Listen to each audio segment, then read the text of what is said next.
Hello everyone, good afternoon. Annyeonghaseyo. Welcome po sa aking first video about Korean alphabets. So, ang pag-aaralan po natin is the vowels and consonant sa isang Korean alphabets. Ayan. So, kagaya po ng ibang mga lengguwahe, Korean alphabets also has consonant and vowels. And sa vowels po ng isang Korean alphabet ay meron po tayong tinatawag na horizontal vowels and vertical vowels. Okay? O yung mga nakatayo na vowels and mga nakahiga na vowels. First, we have the vowels A. Okay? Vowels A. Yun po yung tunog niya. And this is the visual character ni A. Ito. Yan. So, kung napansin nyo, sinulat ko siya from top to bottom and then left to right. Top to bottom, left to right. Yung maliit na nasa gitna. Okay. So, left to right. Ayan. So, ang tunog po ng character na yan ay A. Ayan. A. Then, we have these sounds, Ya. In Korean alphabet, we have the sound Ya. Okay, ito po ang kanyang character.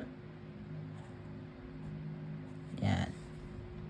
Okay, so napansin nyo, from A, naging Ya po ang tunog niyan. Okay, ano ang naging pagkakaiba? Pagkakaiba lang, naging dalawa yung guhit niya sa gitna. From isa, naging dalawa. And then yung tunog niya, naging Ya. Okay, so we have now A, Ya. Next, we have the vowel O. Ayan. Ayan. Vowel O. Okay, malambot, hindi matigas. O. Ayan. A, Ya. O. Next, we have the Yo. Yo. Nagkaroon ulit ng tunog na Y from O naging Yo. Okay, ganito yung tsura. Ayan. Now, kung napansin mo, every time na magkakaroon ng dalawang guhit ang isang vowel, kagaya na nandito at nandito, nagkakaroon po ng tunog na Y. Ayan, yung Y na yon. So, A, Ya, O, Yo. Ayan. A, Ya, O, Yo. Okay. So, every time po na magkakaroon ng dalawang guhit, magkakaroon po ng tunog na Y. And then we have this vowel E. Ayan. Isang guhit na nakatayo lamang. Tunog po niya is E. Ayan. E. E. Next is E. Ayan. Okay. E. Ang tunog po ng character na to ay E. Simply E. Okay? E. Kapag po yan ay naging Ye, that means, again, yung maliit na guhit na yon na nasa gitna, naging dalawa. Kasi yung tunog, binasa ko na as Ye. Okay? Ye. Ganito na magiging itsura niya. Ayan. Kita nyo? E, naging Ye. E, Ye. E, Ye. Kasi nagdalawa yung guhit. Now we have A, Ya, O, Yo, E, E, Ye. E, Ye. Yan. Okay. Now we have this word similar to E but slightly different in pronouncing. Parang nagbago yung tunog niya. Nagkaroon ng konting prolong pag binasa. So, ganito po. E. Ayan. E. So, eto kanina binasa natin as E.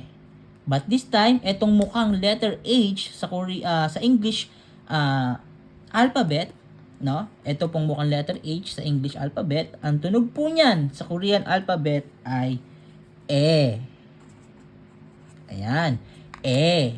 Medyo malaki po or wider yung mouth pag binabasa siya compared kay E na nandito. And then, isa pang mapapansin nyo, pag binasa po yan, medyo prolong yung pagbasa.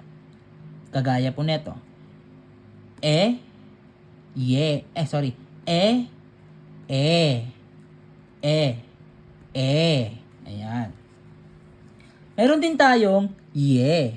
Galing kay E, ginawa nating dalawa yung guhit sa gitna. Therefore, nagkaroon ng tunog na Y. So, ang tunog na niya is ye. Ye. Okay? Naging ye. Yan. So, ito po ang ating mga vertical vowels. A, ya, a, ya, i, e, ye, ye. Okay, so yan po ang mga vertical vowels natin sa Korean alphabet. Sila po yung mga nakatayo. Now, pupunta na tayo sa mga nakahiga o horizontal vowels. Okay, so we have this vowel sounds O. O. Okay, ganito po ang itsura niya. Ayan. Okay, napansin nyo? Mas malaki na ngayon yung nakahiga kaysa sa nakatayo na guhit. Okay, so ang tunog po niyan is O. O. Okay, O. Nakabilog yung ating bibig pag binabigkas. O. Okay, kapag nagdalawa yung guhit na yon na maliit na nakatayo, okay, magkakaroon again ng tunog na Y. So from O, magiging yo kapag ang itsura niya ay ganito. Ayan. Dahil nga naging dalawa. So, U, yo. Ayan. U, yo.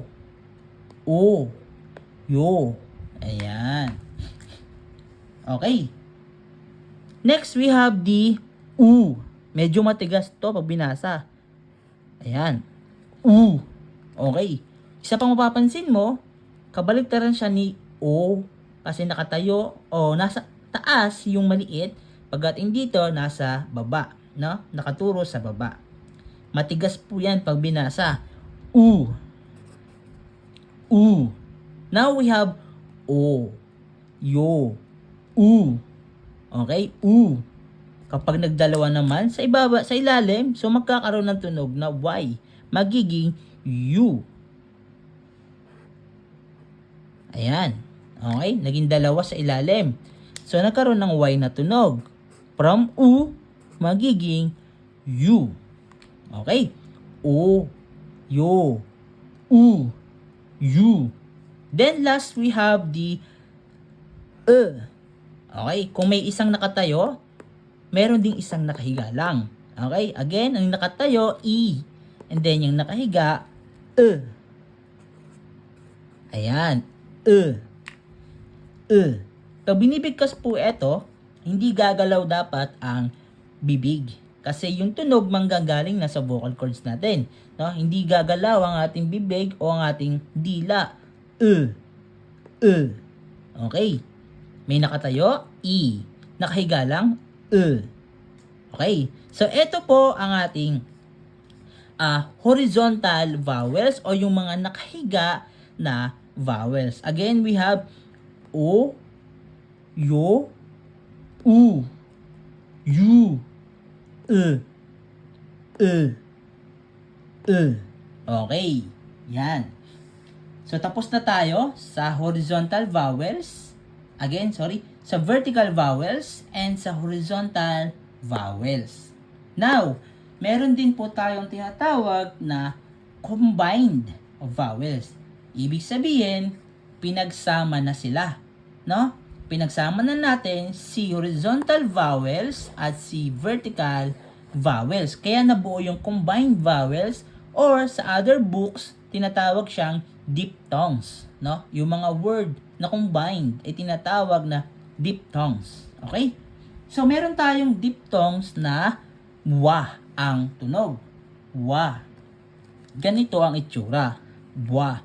From u at a, pinagsama. Pag binigkas mo siya, ua, ua, ua. Kaya nabuo yung word na wa. Pag binigkas na mabilis. So, u and a, pinagsama, di ganito magiging itsura nila. Ayan. Ayan. Okay? Simply, pinagsama lang natin si u and a. Ito yon u and a. Nabuo yung word na wa. Ayan. Okay. So, wa. Uwa. Uwa. Okay? So, paano naman pag pinagsama ko si u and si o? U, o. U, o. Uwo. Uwo. Uwo. Okay? Uwo. Kaya nabuo yung word na wo. Kasi pinagsama si u and si o. Ayan. Eto. U, o. Wo. Ayan. Wo. Wo. Meron na tayo ngayong wa at wo. Wa, wo. Wa, wo. Okay? Meron namang tunog na combined vowels, wi. Wi. Uwi. Uwi. Wi. Uwi. Wi. Uwi. Okay? So, nabuo yung word na u-i. No? Wi. Yan. Pag binigkas po sila na mabilis, nagiging tunog na siya ng wi. Hindi po uy ha. Wi. Uwi. Uwi. Uwi. Ayan. Kaya nabuo yung word na wi. Next, we have we. We. So, sounds familiar, right?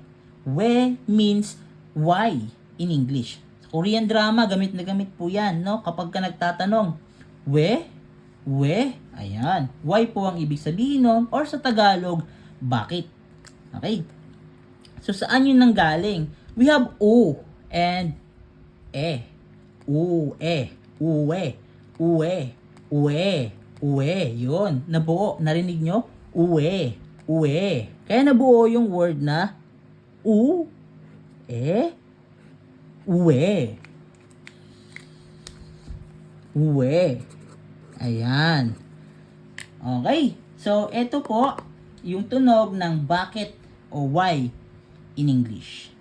Sa Korean, maririnig mo siya lagi, no? So, now we have four combined vowels or diphthongs. Wa, wo, wi, we, wi, wo, wa. Okay, so sila na yung apat. Meron pa tayong dalawa pa na halos parehas ng tunog ni we. Okay? Pero may slight difference pa rin po kasi magkaiba yung spelling. Okay? Nagpaparehas na lang talaga yung tunog nila pag binigkas ng mabilis. Okay? So, may dalawa pa. Ibig sabihin, tatlo ang magkakatunog na we. Next is we. We. Okay? Ito po ang itsura nyon. Ayan. Okay? So, yung character na to, ang tunog niya po is also we, but not the same as we. Okay? Pakinggan mabuti. We, we, we, we, we. Okay, so ito po yung pangalawa. And then, ang pangatlo naman ay si we. We. Ito naman ang itsura niya. Ayan. Ayan. Okay? U, e, we, we. Pag binigkas na mabilis, same. We. Ayan. Nagpapareho na po yung tunog niyan. Okay? Pero magkaiba po sila ng spelling. Okay? We. Ayan. And last, diphthongs po, we have the A. Ay. So, si at si I. I. Ay. Ay. Okay? Ay. Nagsama. So, ito ang itsura. Ayan. Anong tunog? Ay. Ayan. Ay. Ay. Ay. Ay. Okay? So, yan na po ang ating vowels. Meron tayong horizontal vowels. Okay? Ito, mga nakahiga. Vertical vowels, mga nakatayo. And then, combined vowels. Itong mga pinagsama na. No? Ayan. So, etong mga to, binubuo siya at 21 vowels. Yan. So, ang Korean alphabet consists of 21 vowels.